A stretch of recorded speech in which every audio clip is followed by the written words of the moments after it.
Hello friends, welcome to my YouTube channel KL study. Friends, जैसा कि आप सभी को पता है सीटेट के एग्ज़ाम्स स्टार्ट हो चुके हैं और इसमें आपने देखा होगा, यदि आपने एनालिसिस देखा है 28 और 29 दिसंबर का, तो उसमें आपकी हिंदी पेडागोजी में बहुत सारे क्वेश्चन भाषा विकास के सिद्धांत जैसे नॉम चॉमस की हैं उससे पूछे गए। इसके बाद आपका जो है भाषा के भाग से भी क्वेश्चन पूछा गया था और थोड़ा सा ही लॉजिकल क्वेश्चन था, आपको इसका आंसर बताना था। इसके बाद आपकी बहुभाषिकता क्या होती है, बहुसांस्कृतिकता क्या होती है। इसके बाद आपके भाषा कौशल से काफ़ी क्वेश्चन पूछे गए हैं, तो थोड़े थोड़े से पार्ट्स में हम छोटे छोटे से वीडियो के माध्यम से ये सारी चीज़ें यहाँ पर डिस्कस कर रहे हैं। तो आज हम देख लेंगे भाषा के भाग क्या होते हैं, स्वनिम क्या कहलाता, रूपम क्या कहलाता है। इससे आपकी शिफ्ट में क्वेश्चन बन सकता है। तो छोटा सा वीडियो है, पूरा ज़रूर देखना। तो सबसे पहले देखते हैं भाषा के भाग। तो भाषा के कितने भाग होते हैं? 4 भाग होते हैं, ठीक है। अब ये भाषा के भाग क्या होते हैं ये भी हम बताने वाले हैं आपको। तो सबसे पहले स्वनिम, यह ध्वनि की सबसे छोटी इकाई है। क्या है? सबसे छोटी। तो ये भी फैक्ट के रूप में क्वेश्चन पूछ सकते हैं कि जो ध्वनि होती है या जो हमारी भाषा है, इसकी सबसे छोटी इकाई क्या होती है। अब आपके ऑप्शन में दे दिया स्वनिम होती है, रूपम होती है। तो आपको पता होना चाहिए कि स्वनिम जो होती है वो भाषा की सबसे छोटी इकाई होती है, जिनका अपने आप में कोई विशेष अर्थ नहीं होता, इनका कोई अर्थ नहीं होता है। लेकिन यदि हम स्वनिम को किसी शब्द के साथ लगा देते हैं तो उसके अर्थ में परिवर्तन ही कर देते हैं। जैसे यहाँ पर आपसे कह दिया कि आ, तो आ की जो सबसे छोटी इकाई है ध्वनि है, इसका कोई अर्थ तो है नहीं, ठीक है। तो ये क्या हुई? आपकी स्वनिम हो गई। ई, उ, ए, का, की, कु, ठीक है। तो ये सारी चीज़ें जो है आपके वर्ण जो होते हैं वो स्वनिम के अंतर्गत आते हैं, इनका कोई अपने आप में अर्थ नहीं होता है। लेकिन यदि हम इसी शब्द को इसी वर्ण को किसी शब्द के साथ लगा दें तो वो अर्थ देने लगता है, और जब अर्थ निकलने लगता है तो वो आपकी दूसरी इकाई होती है रूपम। जैसे आ में हमने कुछ और लगा दिया, जैसे हमने बड़ा आ में माँ लगा दिया, तो ये शब्द बन गया और इसका एक अर्थ है कि ये एक फल होता है। तो यही आपका रूपम कहलाता है। तो देखते हैं रूपम क्या होता है। यदि आपसे पूछ लें फैक्ट के रूप में कि शब्द का छोटा रूप क्या होता है, तो शब्द का छोटा रूप आपका रूपम कहलाता है।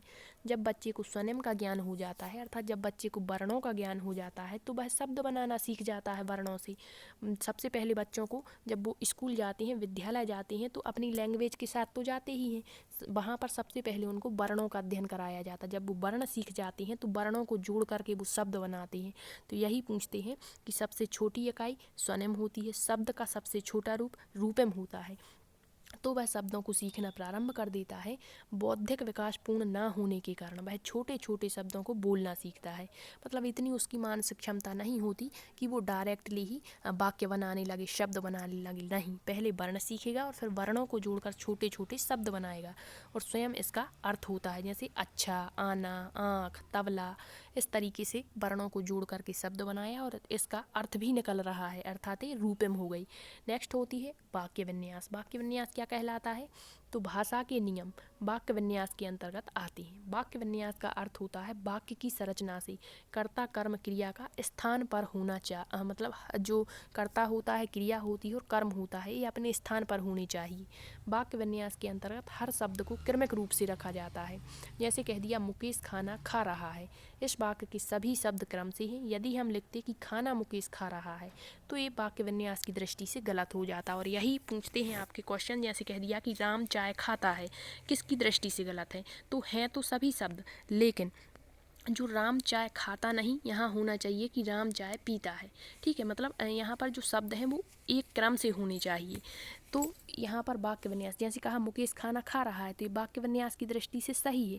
जैसे हम इसी को कह दें कि खाना मुकेश खा रहा है, तो ये इधर उधर शब्द कर दिए जो कि वाक्य विन्यास की दृष्टि से गलत हैं, तो याद रखिए। नेक्स्ट है अर्थ विन्यास। यहाँ अर्थ से संबंधित होता है, अर्थ निकलना चाहिए, जो भी वाक्य हमने कहा उसका अर्थ होना चाहिए। यदि अर्थ नहीं है तो वो फिर अर्थ विन्यास की दृष्टि से गलत माना जाएगा। तो जैसे यहाँ दिया है राम काफ़ी पीता है, तो ये इसके सभी शब्द अर्थपूर्ण हैं और वाक्य भी पूर्ण बना है, तो ये वाक्य विन्यास की दृष्टि से तो सही है ही, साथ ही अर्थ विन्यास की दृष्टि से भी सही है।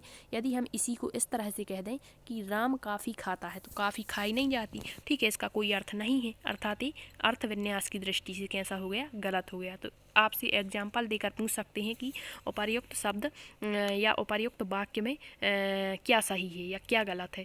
तो यदि आपको पता है भाषा के चारों भाग कि स्वनिम क्या होता है, रूपम क्या होता है, वाक्य विन्यास क्या होता है और अर्थ विन्यास क्या होता है, तो आप आसानी से इसके आंसर दे देंगे। ठीक है, आज की क्लास में इतना ही। नेक्स्ट वीडियो में या तो हम बहुभाषिकता देखेंगे या बहुसांस्कृतिकता, क्योंकि आपके पेडागोजी में 2 से 3 क्वेश्चन इससे बन रहे हैं। और जिसने भी नोम चॉम्स्की के भाषा विकास का सिद्धांत नहीं देखा है, एक बार देख लें, क्योंकि आपके जो नोम चॉम्स्की हैं वो CDP में भी आ जाते हैं, आपकी संस्कृत लैंग्वेज में भी आते हैं और आपकी हिंदी में भी आते हैं। तो टोटल यहाँ से 3 से 4 क्वेश्चन देखने को मिल रहे हैं। और जो नोम चॉम्स्की के भाषा विकास का सिद्धांत है मोस्ट इंपोर्टेंट माना जाता है CTET की दृष्टि से हर शिफ्ट में। और हर आपने यदि प्रीवियस ईयर क्वेश्चन पेपर देखा हुआ तो हर प्रीवियस ईयर पेपर में आपको नोम चॉम्स्की से 1 से 2 क्वेश्चन देखने को मिले होंगे। तो आप इसे ज़रूर देख लें। ठीक है, थैंक यू।